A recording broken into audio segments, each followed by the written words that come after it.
लेकिन प्रभु की भक्ति का, प्रभु के धर्म का नशा वो चढ़ाओ, वो कभी एक बार ले लो और फिर कभी ये एक घंटे का नाम लो। मैं तो कहता हूँ आपको प्रवचन का नशा चढ़ जाए, आज पिया कल फिर आने का मूड हो जाए, थोड़ा पीने जाओ, थोड़ा पी के आ जाओ, मस्त हो जाओ। मैं तो कहता हूं आपको पुत्र का नशा चढ़ जाए, याद किया और कल फिर शाम को रह ना सके, अकड़ हो जाए, नहीं जाना पड़ेगा, बेचैन हो जाए, मैं जाऊं केवल करूं, ये नशा होना चाहिए। और आज दर्शन करने, पूजा करने गए और भक्ति का, पूजा का दर्शन ऐसा नशा चढ़ा आपकी जिंदगी में, वो नशा लेने के लिए दोबारा कल आपको सुबह में आना पड़ जाए। वो नशा जिंदगी में अपनाना, वो नशा अपनाना, वो नशा कभी आपका नुकसान नहीं करेगा, वो नशा कभी आपकी बर्बादी नहीं करेगा, वो नशा कभी आपकी बदनामी नहीं करेगा, लेकिन आपकी यश को, आपकी कीर्ति को, आपके सौभाग्य को और आपके पारिवारिक प्रेम को, आपके सामाजिक प्रेम को, वो नशा हमेशा बढ़ाने का काम करेगा। आप कुल खानदान को रोशन करने का वो नशा काम करेगा। इस नशा लेना तो कैसा लेना। और आज मैं बोलूंगा, खूब बोलने वाला हूं, 9:30 तो बज गए हैं,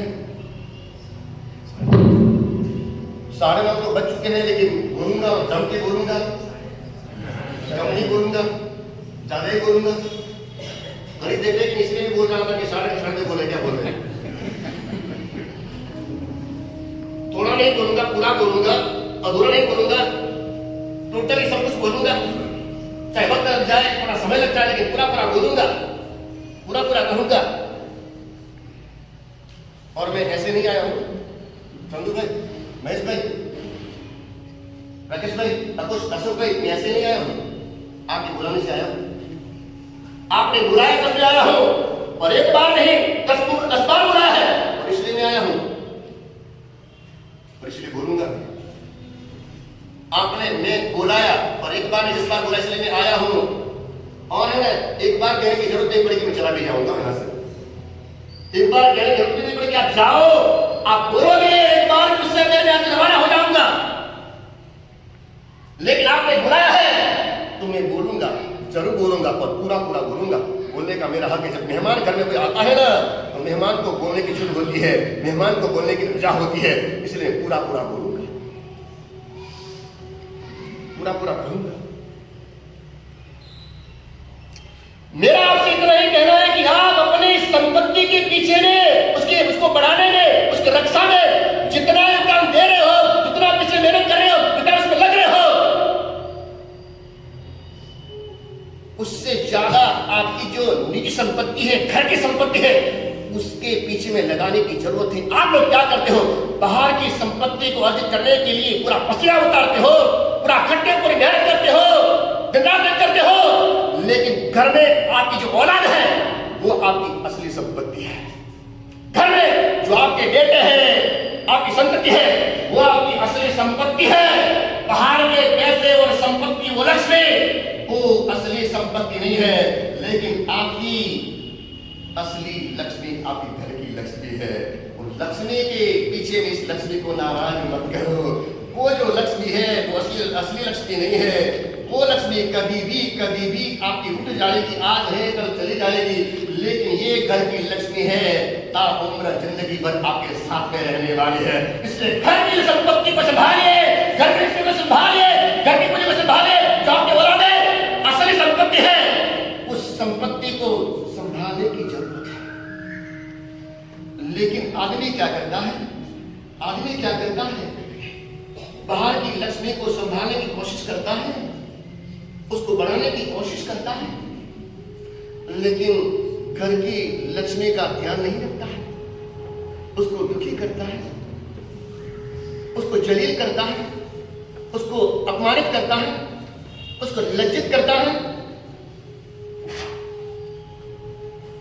याद रखिए, दिन भर जो आप कमाई करने के लिए, पैसे कमाने के धंधा करने के लिए जा रहे हैं, और शाम तक आपके हाथों में जो पूंजी आ जाए, वो लक्ष्मी, वो पूंजी घर की लक्ष्मी के हाथों में सौंप दीजिए। घर की लक्ष्मी के हाथों में वो संपत्ति आप सौंप दीजिए।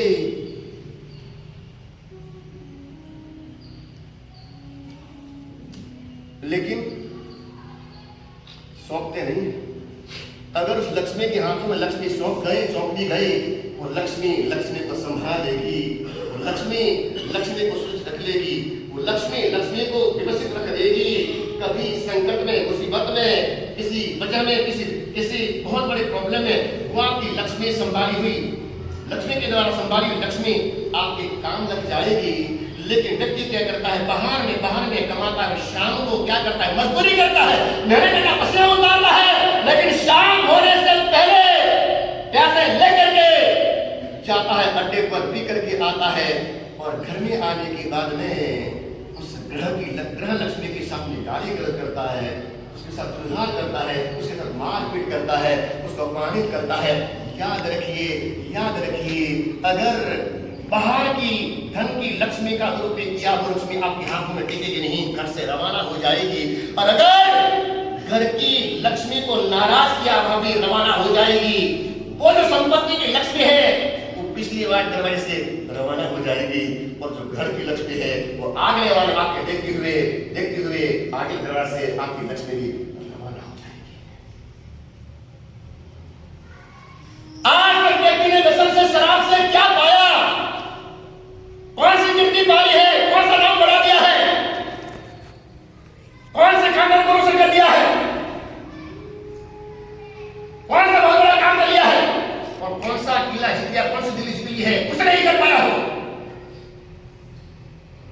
हमेशा उसमें बर्बादी के, तबाही के बात हो रहे हैं। दुनिया का इतिहास पढ़ो आप, इतिहास में महान पुरुषों की जिंदगी में उन्होंने हार का सामना क्यों किया? ये उनकी मजबूरी आई, और ये बीच में शराब आई, बाद में नशा आया, और इसलिए उनका पतन हुआ, उनको हार का मुंह देखना पड़ा। इसलिए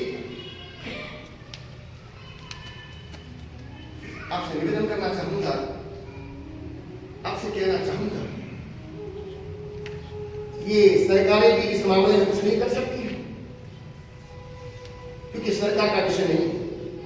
ये जो नशे की बात है, शराब, भांग, गांजा, वाइन, ड्रग्स, कुछ भी हो, ये सरकार को इतना नुकसान शायद पैसों के मामले में हो सकता है कि ये न आया कि शराब नहीं बिकी, कि गुटखा नहीं बिका, या फिर ड्रग्स नहीं आया, तो सरकार को आमदनी नहीं होगी, कमाई नहीं होगी, इतना ही उसको सरकार को नुकसान है। लेकिन जिंदगी में ये सारी चीजें आता है, पूरा परिवार को नुकसान होता है, पूरे समाज को नुकसान होता है। इसलिए मैं आपसे कहना चाहूंगा कि सरकार को कोई लेना नहीं है, यह हमारा सामाजिक विषय है, हमारा पारिवारिक विषय है, और हमारा व्यक्तिगत विषय है, सरकार का विषय नहीं है। नुकसान हमारा होता है, व्यक्ति हमारा जाता है, बेटा हमारा जाता है, पिता हमारे जाते हैं, या फिर पत्नी विधवा बनती, किसके कारण से?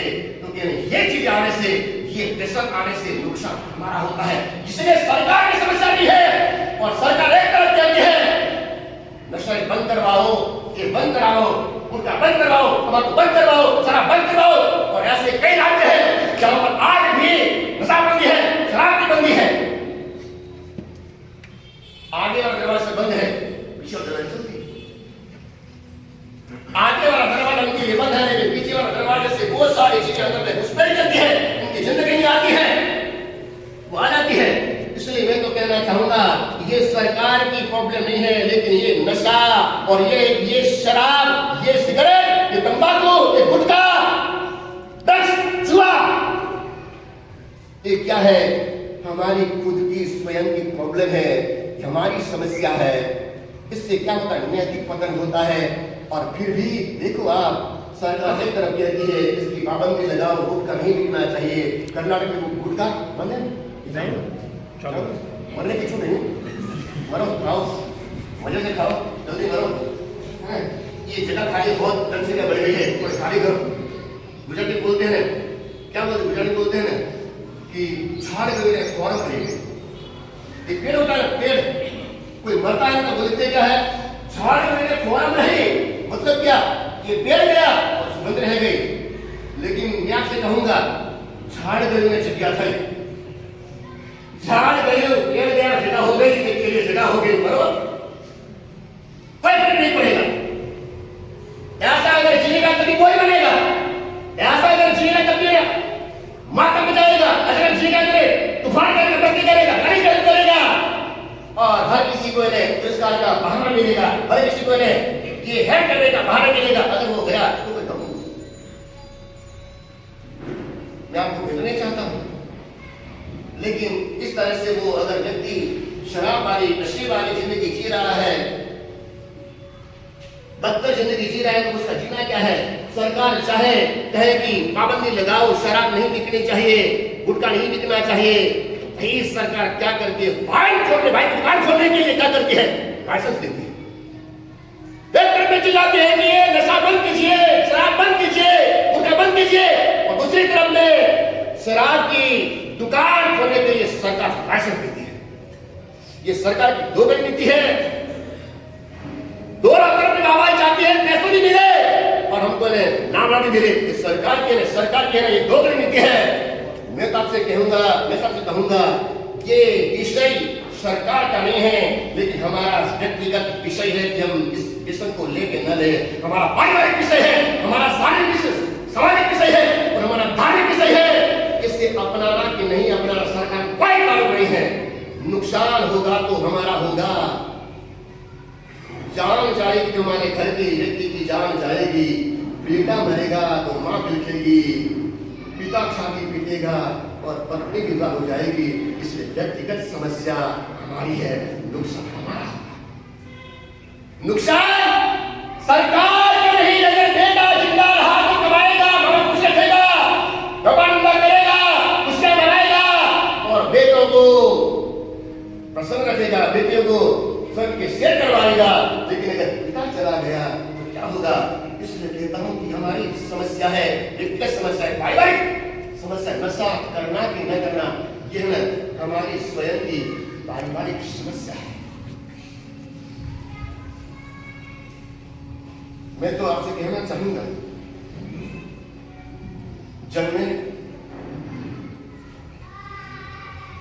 जन्मे तब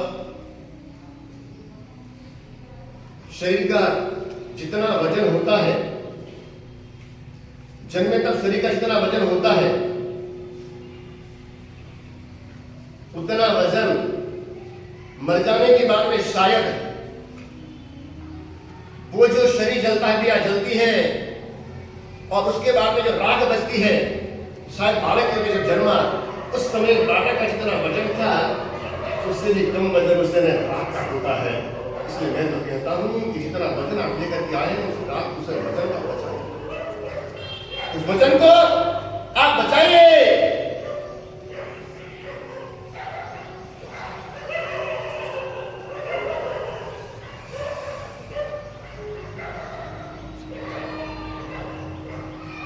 मुल्ला बीमार हो गया, बहुत बीमार हो गया, दुबला पतला हो गया, लाठी हो गया, लकड़ी हो गया, ये छोटी वाली परेशान को ऐसा हो गया। दवाइयां ली, डॉक्टर के पास गया, हर चीज उसने टॉनिक किया, सब कुछ किया, लेकिन मुल्ला ठीक नहीं हो रहा था। उसकी बीमारी जाना नहीं थी, उसको आरोग्य नहीं मिल रहा था और धीरे धीरे बॉडी लॉस, शरीर का कम होना, घटना, घिसना, ये उसका होता चला। परेशान हो गया मुल्ला, परेशान होने के बाद में सोचा विचार कर क्या करूं, क्या नहीं, कैसे बचाऊं। एक निशा आएगा कि मैं कहां, मेरा कितना वजन था, मैं कितना हेल्दी था, कितना मेरे भारी भरकम था, और आज मेरे शरीर की हालत क्या बन गई। डॉक्टरों के पास में गया लेकिन कोई इलाज काम न लगा, बेटों के पास में गया लेकिन कोई क्रिया काम न लगी, और कितनी मैंने दवाई टॉनिक लिए लेकिन वो टॉनिक नाकाम हो गए। और सामने एक दिन उसको डब्बू मिल गया, सामने डब्बू मिल गया, और डब्बू जमींदार गांव का ठाकुर, लेकिन मुल्ला जो है बिल्कुल शुक्र के लकड़ी हो गया। और सामने गांव के ठाकुर मिले, गांव के जमींदार मिले, डब्बू, दोनों आमने सामने हुआ, दोनों मिले, बातचीत हुई और ठाकर डब्बू ने कहा कि मुल्ला तेरी हालत क्या माजरा है, तेरा पूरा हुलिया बदल गया कि यहाँ के कुआ बन गई है, तेरे गाल पिचक गए हैं, कि तेरी हालत कैसी हुई, कुछ तकलीफ, कोई बीमारी। हमें यार बहुत डॉक्टरों के पास में गया, हर किसी के पास में गया, कोई इलाज काम न लगा, कोई दवाई काम नहीं, मैंने हजारों लाखों रुपये शरीर के पीछे में डाल के के भीतर, लेकिन मुझे आगे कर लिया, मेरी बीमारी नहीं गई। रोज रोज रोज रोज मेरा शरीर घटता चला जा रहा है, बीमारी मेरी है अपना पट्टा जमा के जा रही है। गप्पू ने कहा मेरा क्या करेगा, मेरी दवाई करेगा। वो ठाकुर था, जमींदार था। कौन? गप्पू जमींदार था, बहुत बड़ी विशाल उसकी जमीन थी और गांव का वो ठाकर था। और कहा कि मेरा काम मानेगा? हाँ मानूंगा, ठीक होना है, होना है, जरूर करेगा, हाँ देखो जरूर करेगा, तो जरूर करूंगा। तो एक काम कर, तू शराब पीना चालू कर, तू दारू पीना चालू कर, तू शराब पीना चालू कर। अरे कहा ये क्या बोल रहे हैं आप, ये क्या बोल रहे हैं आप? शराब ये कोई दवाई होती है ठीक होने के लिए, ये कोई दवाई होती है बीमारी दूर करने के लिए। शराब कोई दवाई नहीं है, इसमें नुकसान हमारा है, विचार होता है। आप कह रहे दवाई, शराब जो दवाई है, ये मैं नहीं लूंगा, नहीं लूंगा मैं। टप्पू ने कहा, जमींदार ने कहा नहीं तुम लो, तुम ठीक हो जाओगे, तुम बढ़िया हो जाओगे, ठंडे हो जाओगे। अरे नहीं यार, मरने पड़ा हूँ, स्मशान में जाने की मेरी तैयारी है और तुम मुझे उससे पहले जाने की तैयारी बता रहे हो। नहीं, मुझे नहीं मरना है, शराब नहीं पीऊंगा, नशा नहीं करूंगा। लेकिन जमींदार ठाकुर टप्पू ने कहा कि नहीं तुम लो, देख मेरे सामने देख। जमींदार ठाकुर टप्पू ने कहा देख बुल्ला, मेरे सामने तू देख, कोई देख रहा है ना, कोई देख पा रहा है? सामने जाके ऐसा कहा कि मुझे देख पा रहा है कि हाँ बराबर देख रहा हूं, तुम ठीक ठाक हो, बहुत कुछ फर्क लग रहा है, क्या क्या लग रहा है तुमको? देख मैं कितना अच्छा हूं, कितना चंगा हूं, मेरे सामने तू देख। क्या तुमको भी बीमारी थी? मुल्ला पूछा। ठाकुर टप्पू से क्या तुमको भी बीमारी थी?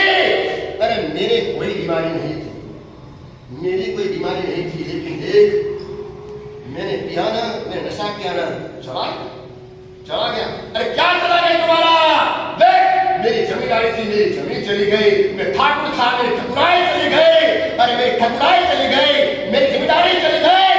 क्यों नहीं जाएगा? तेरी बीमारी क्यों नहीं? तुम्हें तेरी बीमारी चली जाएगी, तू तो क्या तुम्हें दुनिया से चला जाएगा। तो जल्दी पी तू, जिनको भी पीना है, जिनको टेंशन दूर करनी है, जिनको जिंदगी खत्म करनी है ना, तो मैं तो कहूंगा ये लो, ये लो, ये सब कुछ है ना, ये सब कुछ चला जाएगा। सारी बीमारी और सारी तकलीफ अपनी चली जाएगी। इसलिए आप पियो, जरूर पियो, क्योंकि आज ये मामूली बात है, मेरे कहने की जरूरत नहीं है, अपने आप पीते हैं। मेरे कहने से मत पीने चाहिए, मैं कहूंगा योग करके उनको बहाना मिल जाएगा। मास्टर ने कहा प्रवचन में गया था कि पीने के लिए बोला है, लेकिन आप पीने से नुकसान क्या है वो नहीं बोलेगा। पीने के लिए बोला, इसलिए बोला, हम इतना ही सुना, हमारे काम का सुन लिया हमने, हमारे काम इतना था, पीने के लिए बोला वो हमने सुन लिया, लेकिन नुकसान क्या है? रोज में जाओगे, रथ में जाओगे, बर्बादी होगी, खानदान जाएगा, पैसे जाएंगे, हेल्थ जाएगी, वो हमने नहीं सुना। हमने अपने काम का हमने सुन लिया, हमने अपना काम का सुन लिया। अब ये खेलना और पीना दोनों साथ में हो गए। जो खेलता है वो पीता, ये खेलना और पीना दोनों साथ में संलग्न हो गए, यानी जो खेलता है वो पीता भी है। शायद खेलना जितना कठिन नहीं, जितना आसान नहीं, पीना बहुत आसान। खेलने में समय चाहिए, खेलने में वक्त चाहिए, खेलने में किसी की नजर में आ जाए, लेकिन पीने में बोतल ली, गड़गड़ कर दिया, बात खत्म, मामला खत्म। शायद खेलने में कठिनाई है, खेलने में शायद तकलीफ है, लेकिन पीने में वो भी कभी आपका वक्त भी नहीं है, कुछ भी नहीं जाएगा। और इसलिए व्यक्ति क्या करते हैं, लोग क्या करते हैं कि शायद खेले न खेले, लेकिन पिएंगे जरूर। पता नहीं आज कहाँ इस समाज में सारी चीजें दूर थी, नाम तक नहीं लेते थे, दूर से नमस्कार करते थे, और वो चीजें इस समाज में कहां से आती? कभी एक गाना आया था, झुम बराबर झुम शराबी, आया था ना गाना, कभी कव्वाली, झुम बराबर झुम शराबी, वो कभी मेरे जमाने में लगभग रिक्शा का पहला साल था, दूसरा साल तब मैंने ये कहानी सुनी थी। और तब मुंबई का संगीतकार आया था, वो उस शराब की कवाली के ऊपर मनु का गाना बनाया था, उसने गाना बनाया था।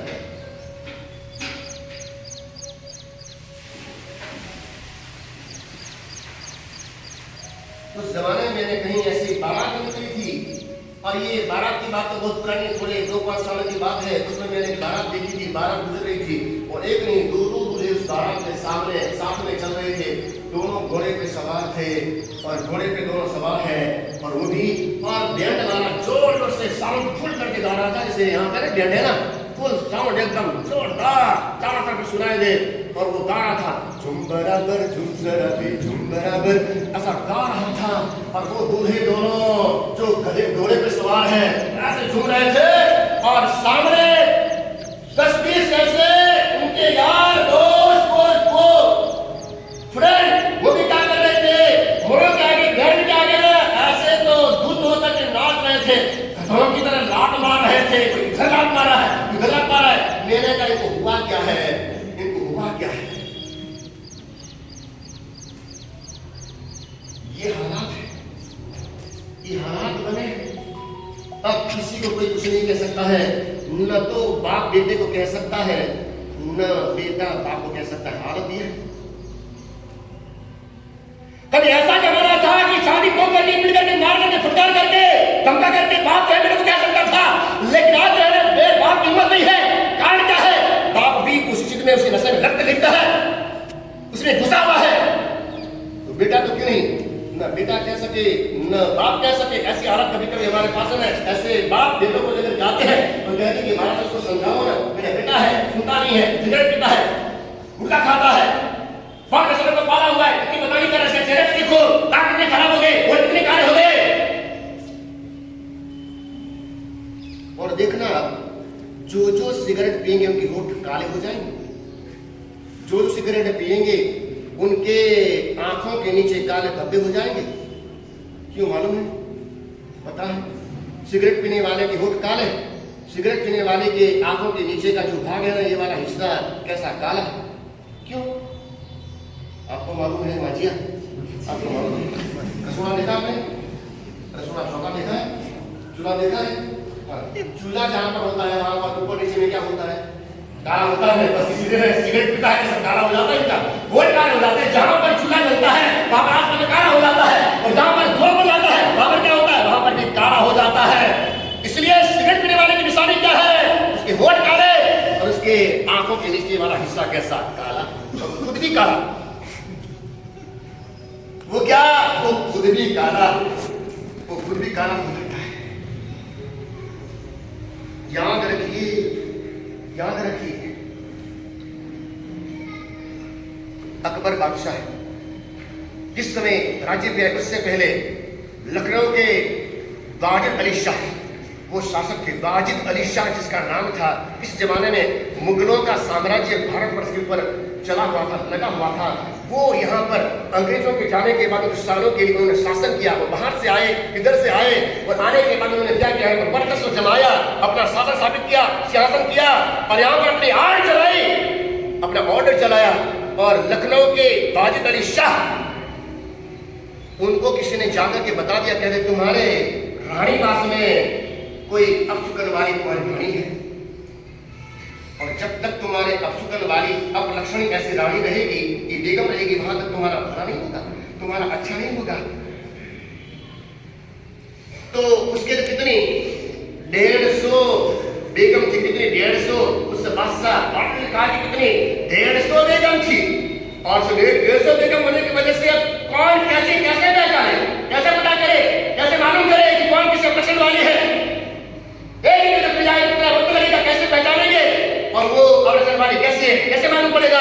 इसलिए वाजिद अली शाह ने एक काम किया, क्या किया, क्योंकि जो महल में जितनी बेगमें हैं, जितनी रानियां हैं, सारियों के लिए क्या किया जाए, एक साथ में जिंदा कब्र में इसको दफना दिया जाए।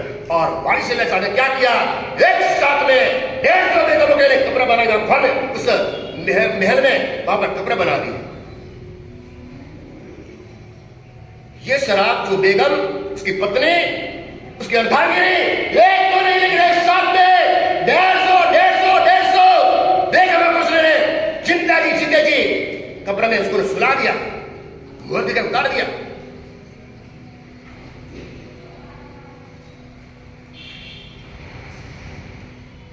अकबर और इसका एक साथी था, बेटा था दानियल, और दानियल बड़ा शराबी था, बहुत शराब पीने वाला, बिल्कुल ड्रिंकर था। ऐसा शराब के बिना उसको चले रही, और अकबर को लगा कि इसकी लत छुड़वानी है, ये बहुत नुकसान करेगा, ये कहीं ना कहीं बहुत खराबी लेके जाएगा, हमारे खानदान को बिल्कुल कर देगा, हमारी सत्ता को सियासत को बिल्कुल धुएं कर देगा। इसलिए अकबर नहीं सन दानियल जो है शराब का आदी बना रहे, नहीं करते थे, और इसलिए क्या किया था, दानियल मानता न था। दानियल अपनी जिद पर अड़ा था कि मैं तो शराब पीऊंगा ही पीऊंगा, कुछ भी हो जाए, कितना मना करो, मार गिराओ, कटले कर दो, लेकिन मैं शराब पीऊंगा ही पीऊंगा। दानियल को अकबर ने क्या किया था, जेल में डाला था, कारागृह में, जेल खाने में डाला था। और दानियल वहां जाने के बाद शराब की लत का ऐसा आदि वो रह न सके। अब वहां कोई सोच नहीं रहा कि कौन लेकर के आए, कौन पिलाए, कैसा व्यवस्था करे, कुछ भी सामने नहीं था। उसने क्या किया, वहां जो पहरेदार चौकीदार था उसको फोड़ा दानियल ने, और कहा कि तू मेरे शराब की व्यवस्था कर। लेकिन पाबंदी पहरे ऐसे लगाए थे कोई ला ना सके, लेकिन चौकीदार और दानियल दोनों ने मिलकर के निर्णय किया, फैसला किया, एक आइडिया निकाला, एक रास्ता निकाला, कैसे लाए शराब को। बंदूक जो है उस बंदूक की नाल में भर करके शराब लाई। चौकीदार ने, पहरेदार ने उस नाल में भर करके है ना वो वहां पर पहुंचाए। एक पीने वाले साइड में निकाल देते हैं, अपना रास्ता निकाल देते हैं। मैं लॉकडाउन के दरमियान जयनगर में था, कहा लॉकडाउन के दरमियान जयनगर में था, और जयनगर में कुछ बाहर के ऐसे कर्मचारी कुछ काम आया हुआ था।